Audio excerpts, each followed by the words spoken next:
কদম্ববাবু মানুষটা যতটা না গরিব তার চেয়ে ঢের বেশি কৃপণ।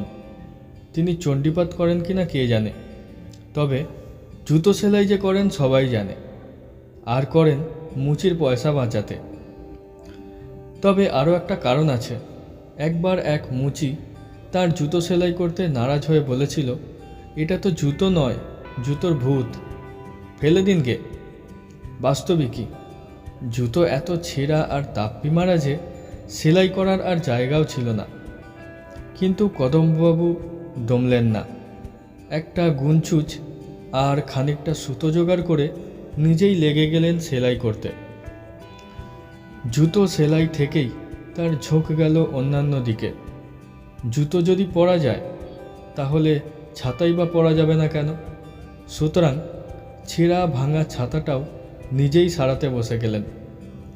এরপর ইলেকট্রিক মিস্ত্রির কাজ, ছুতোরের কাজ, ছুরি কাঁচি ধার দেওয়া, সিল কাটানো, ফুটো কলসি ঝালাই করা, ছোটোখাটো দর্জির কাজ সবই নিজে করতে লাগলেন।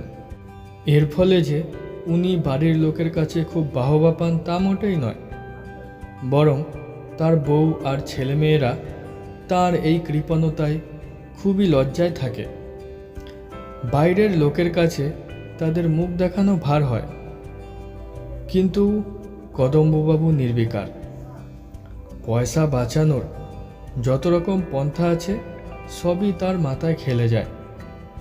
তার বাড়িতে ছি চাকর নেই, জমাদার আসে না, নর্দমা পরিষ্কার থেকে বাসন মাজা সবই কদম্ববাবু। তার বউ ছেলে মেয়েরাও করে নেয়। ছোট ছেলে বায়না ধরল, ঘুড়িলাটাই কিনে দিতে হবে। কদম্ববাবু একটুও না ঘাবড়ে বসে গেলেন ঘুড়ি বানাতে। পুরনো খবরের কাগজ দিয়ে ঘুড়ি আর কৌটো ছ্যাদা করে তার মধ্যে একটা ডান্ডা গলিয়ে লাটাই হলো। ঘুড়িটা উড়ল না বটে, কিন্তু কদম্ববাবুর পয়সা বেঁচে গেল। এহেন কদম্ববাবু একদিন অফিস থেকে বাড়ি ফিরছেন। 4 মাইল রাস্তা তিনি হেঁটেই যাতায়াত করেন। হাঁটতে হাঁটতে হঠাৎ মাঝ রাস্তায় কেঁপে বৃষ্টি এলো। সস্তা ফুটো ছাতায় জল আটকালো না। কদম্ববাবু ভিজে ভূত হয়ে যাচ্ছিলেন। তাড়াতাড়ি একটা পুরনো বাড়ির রকে উঠে ঝুল বারান্দার তলায় দাঁড়িয়ে বৃষ্টির ছাট থেকে আত্মরক্ষা করার চেষ্টা করতে লাগলেন। হঠাৎ পেছনে প্রকাণ্ড দরজাটা খুলে গেল। এরপর বুড়ো মতন লোক মুখ বাড়িয়ে একগাল হেসে বলল, এই যে শ্যামবাবু এসে গেছেন তাহলে, আসুন আসুন, ভেতরে আসুন। কদম্ববাবু তটস্থ হয়ে বললেন, আমি তো শ্যামবাবু নই। না হলে বা শুনছে কে? কর্তাবাবু দাবার ছক সাজিয়ে বসে আছেন যে, দেরি হলে কুরুক্ষেত্র করলেন। এই কি রঙ্গরসিকতার সময়? আসুন আসুন। কদম্ববাবু সভয় বললেন, আমি তো দাবা খেলতে জানি না। লোকটা আর সহ্য করতে পারল না। কদম্ববাবুর হাতটা ধরে দরজার মধ্যে টেনে নিয়ে বলল, আচ্ছা লোক যা হোক, আপনি রসিক লোক তা আমরা সবাই জানি, তা বলে সবসময় কি রসিকতা করতে হয়? ভেতরে ঢুকে কদম্ববাবুর চোখ ছানাবাড়া হয়ে গিয়েছিল। এইসব পুরনো বনেদি বাড়িতে তিনি কখনো ঢোকেননি। যেদিকে তাকান চোখ যেন ঝলসে যায়। মার্বেল পাথরে বাঁধানো মেঝে থেকে শুরু করে ঝাড়বাতি অবধি সবই টাকার গন্ধ ছড়াচ্ছে। তিনি যে শ্যামবাবু নন, তাকে যে ভুল লোক ভেবে এ বাড়িতে ঢোকানো হয়েছে, এ কথাটা ভালো করে জোর দিয়ে বলার মতো অবস্থাও কদম্ববাবুর আর রইল না। তিনি চারদিকে চেয়ে মনে মনে হিসেবে করতে লাগলেন, এই মার্বেল পাথরের কত দাম, কত দাম ওই দেয়াল ঘড়ির। ভেজা ছাতা থেকে জল ঝরে মেজে ভিজে যাচ্ছিল। লোকটা হাত বাড়িয়ে ছাতাটা হাত থেকে একরকম কেড়ে নিয়ে বলল, এহ শ্যামবাবু, এই ভেজা তাপ্পি দেয়া ছাতা কোথা থেকে পেলেন? আপনার সেই দামি জাপানি ছাতাখানার কি হলো? কদম্ববাবু শুধু হতভম্বের মতো বললেন, জাপানি ছাতা? লোকটা হঠাৎ তার পেটে একটা চিমটি কেটে বলল, আপনার মতো শৌখিন মানুষ কটা আছে বলুন। ছেঁড়া জুতোয় জল ঢুকে সপসপ করছিল। কদম্ববাবু জুতো জোড়া সন্তর্পণে ছেড়ে রাখলেন এক ধারে, কিন্তু লোকটার চোখ এড়ানো গেল না। জুতো জোড়া দেখতে পেয়ে লোকটা আঁতকে উঠে বলল, সেই সোনালি সুতোর কাজ করা নাগরা জোড়া কোথায় গেল আপনার? তার বদলে এ কি? কদম্ববাবু কৃপণ বটে, কিন্তু তিনি নিজেও জানেন যে তিনি কৃপণ। সাধারণ কৃপণেরা টেরই পায় না তারা কৃপণ। তারা ভাবে যে তারা যা করছে তাই স্বাভাবিক, কিন্তু কদম্ববাবু তাদের মতো নন। তাই লোকটার কথায় ভারী লজ্জা পেলেন তিনি। এমনকি তিনি যে শ্যামবাবু নন এ কথাটাও হঠাৎ ভুলে গিয়ে বলে ফেললেন, বর্ষাকাল বলে নাগরা জোড়া পড়িনি। লোকটা একটু তাচ্ছিল্যের ভাব দেখিয়ে বলল, যার 150 জোড়া জুতো সে আবার সামান্য নাগরার মায়া করবে, এটা কি ভাবা যায়? শ্যামবাবু ছেঁড়া জুতো পরে বাবুর বাড়ি আসছেন, এ যে কলির শেষ হয়ে এলো। কদম্ববাবু কথা শুনে সভয়ে আর চোখে নিজের পোশাকটাও দেখে নিলেন। পরনে মিলের মোটা ধুতি, গায়ে একটা সস্তা ছিটের শার্ট। শ্যামবাবু নিশ্চয়ই এই পোশাক পরেন না। যেন তার মনের কথাটি টের পেয়েই লোকটা হঠাৎ বলে উঠল, না, আজ বোধ হয় আপনি ছদ্মবেশ করেই এসেছেন শ্যামবাবু। তা ভালো, বড় লোকদেরও কি আর মাঝে মাঝে গরিব সাজতে ইচ্ছে যায় না? নইলে শ্যামবাবুর গায়ে তালিমারা জামা, পরনে হেঁটে ধুতি হয় কি করে? কদম্ববাবু বিগলিত হয়ে হাসলেন, বললেন, ঠিক ধরেছেন বটে। হলঘরের পরে দরদালান। আহা, দরদালানেরও কি শ্রী! দুধারে পাথরের সব মূর্তি, বিশাল বিশাল অয়েল পেন্টিং, পায়ের নিচে নরম কার্পেট। এসব জিনিস চর্মচক্ষে বড় একটা দেখেননি কদম্ববাবু, তা শুনেছেন। টাকার কতখানি অপচয় যে এতে হয়েছে তা ভেবে তার মাথা ঘুরতে লাগলো। দুধারে সরাসরি ঘর, দরজায় ব্রোকেট বা ওই জাতীয় জিনিসের পর্দা ঝুলছে। দেয়ালগিরি আর ঝাড় লণ্ঠনের ছড়াছড়ি। এক একটা ঝাড়ের দাম যদি 1000 টাকা করেও হয় কমপক্ষে। না, কদম্ববাবু আর ভাবতে পারলেন না। লোকটা দরদালানের শেষে একটা চওড়া সিঁড়ি বেয়ে উঠতে উঠতে বলল, কর্তাবাবুও আজ আপনাকে দেখে মজা পাবেন, যা একখান ছদ্মবেশ লাগিয়ে এসেছেন আজ। কদম্ববাবু হে হে করে অপ্রতিভ হাসি হাসলেন। সিঁড়ি যে এরকম বাহারি হয় তা কদম্ববাবুর কল্পনাতেও ছিল না। আগাগোড়া পাথরে বাঁধানো কার্পেট মোড়া এ সিঁড়িতে পা রাখতেই তার লজ্জা করছিল। দোতলায় উঠে কদম্ববাবু একেবারে বিমূঢ় হয়ে গেলেন।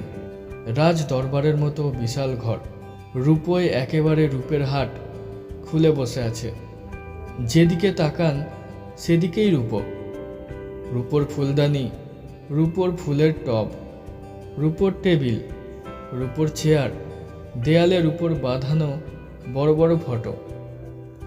কদম্ববাবু চোখ পিটপিট করতে লাগলেন। লোকটা একটু ফিচকে হেসে বলল, হলো কি শ্যামবাবুর আজ? এ কি আপনার অচেনা? রূপমহলে দাঁড়িয়ে থাকলেই কি চলবে? কর্তাবাবু যে সোনামহল্লায় আপনার জন্য বসে থেকে থেকে হেঁদিয়ে পড়লেন। আসুন তাড়াতাড়ি। সোনামহল্লা? কদম্ববাবুর বেশ ঘাম হতে লাগলো শুনে।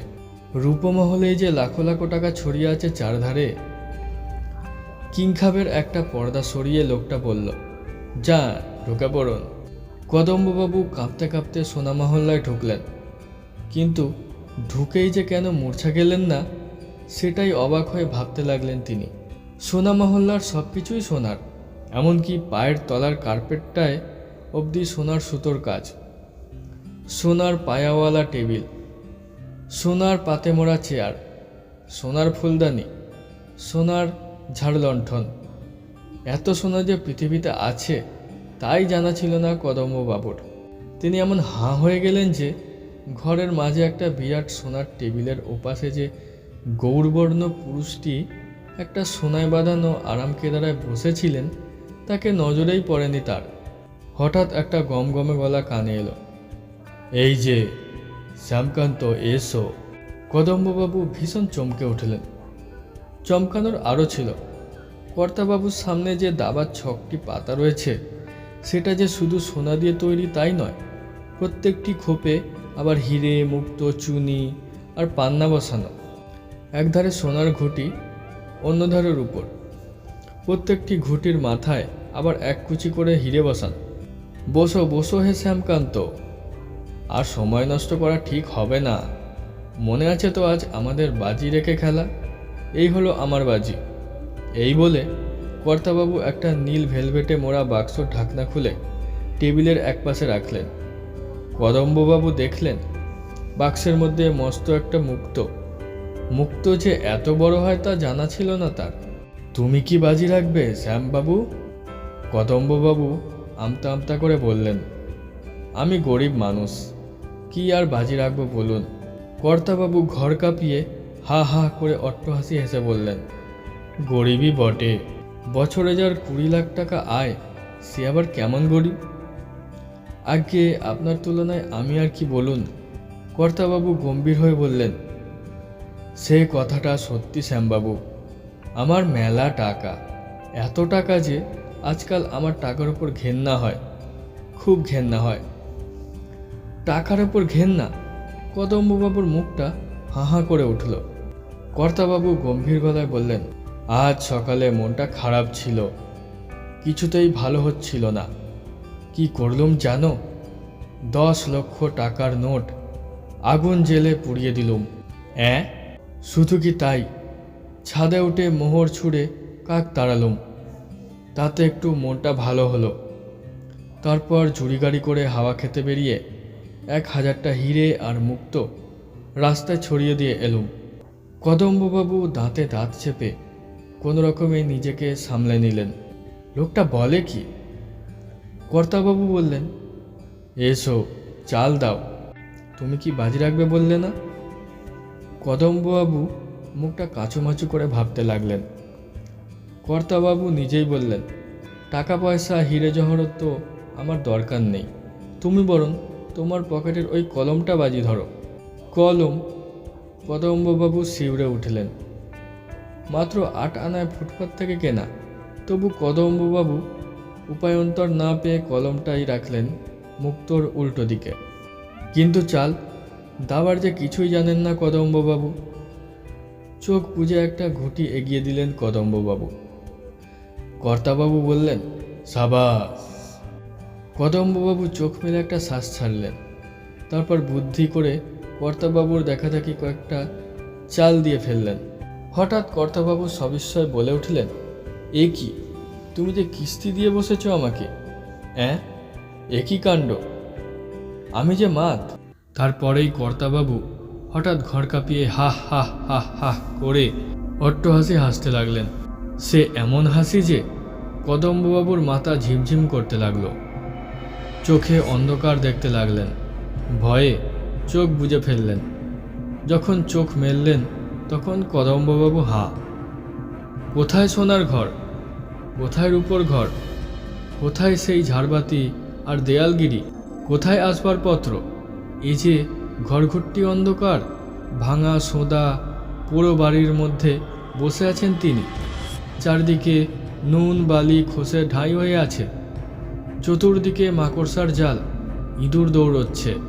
কদম্ববাবু আতঙ্কে একটা চিৎকার দিলেন, তারপরে ছুটতে লাগলেন। সেই বাড়িরই এমন দশা কে বিশ্বাস করবে? মেঝে পাথর সব উঠে গেছে, সিঁড়ি ভেঙে ঝুলে আছে, দরদালানের দেওয়াল ভেঙে পড়েছে। কদম্ববাবু পড়িকি মরি করে ধ্বংসস্তূপ পেরিয়ে কোনো রকমে বাইরের দরজায় পৌঁছলেন। দরজাটা অক্ষত আছে। কদম্ববাবু দরজাটার কড়া ধরে হ্যাঁচকা টান মারতে সেটি খুলে গেল। কদম্ববাবু রাস্তায় নেমে ছুটতে লাগলেন। বৃষ্টি পড়ছে, তার ছাতা নেই, পায়ে জুতোও নেই, ভাঙা পুরো বাড়ির মধ্যে কোথায় পড়ে আছে। কদম্ববাবু হঠাৎ দাঁড়িয়ে পড়লেন। তারপর ভাবতে লাগলেন, সত্যিই তো, টাকা বাঁচিয়ে হবেটা কি? শেষে তো ওই ভূতের বাড়ি। বুক ফুলিয়ে কদম্ববাবু একটা দোকানে ঢুকে একটা বাহারি ছাতা কিনে ফেললেন। জুতোর দোকানে ঢুকে কিনলেন নতুন একজোড়া জুতো। তারপর আবার ভাবতে লাগলেন, শুধু নিজের জন্য কেনাকাটা করাটা ভালো দেখাচ্ছে না। তিনি আবার দোকানে ঢুকে গিন্নির জন্য শাড়ি ও ছেলে মেয়েদের জন্য জামা কাপড়ও কিনে ফেললেন। মনটা বেশ ভালো হয়ে গেল তার।